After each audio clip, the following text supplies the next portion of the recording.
Uy, Ryu, may Oh, nabasa ako kahapon sa Reddit, about siya sa ano, college student na hmm. laging naka-open yung aircon niya. Parang nabasa ko yun.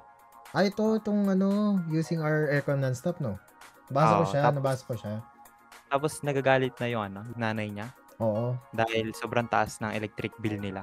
Oo, gets gets ko yun to be honest. Kasi kung tutuusin, dapat hindi palaging ginagamit nung college student yung aircon araw-araw kasi Pero siyempre nakalagay din dun ano, eh, hindi daw siya maka-concentrate. So, ano gano'n. sa tingin mo? Mas makakabawi na lang siguro or mas magigets na lang ng college student kung alam niya yung struggle nung nanay niya. Tsaka Parang di niya naman siguro ano, kailangan mag-aircon everyday. hindi naman lahat naka-aircon, 'di ba? Hindi naman lahat naka-inverter, 'di ba? Like yung iba naka-electric fan lang pero nakikita natin nakakapasa, nakakaano.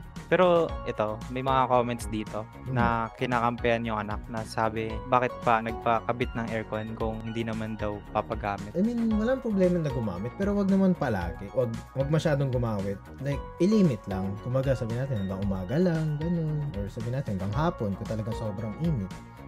Ikaw ba? May aircon ka rin 'di ba? Oo, kung tutuusin ako ginagamit ko lang siya for ano lang, 'pag matutulog or 'pag sinabi sa'kin ng nanay ko na ipatay, ipapatay ko siya. Kami din, binubuksan lang 'pag matutulog na. Kung sino yung unang magising, siya yung papatay. Oo, gano'n para at least conserve power din.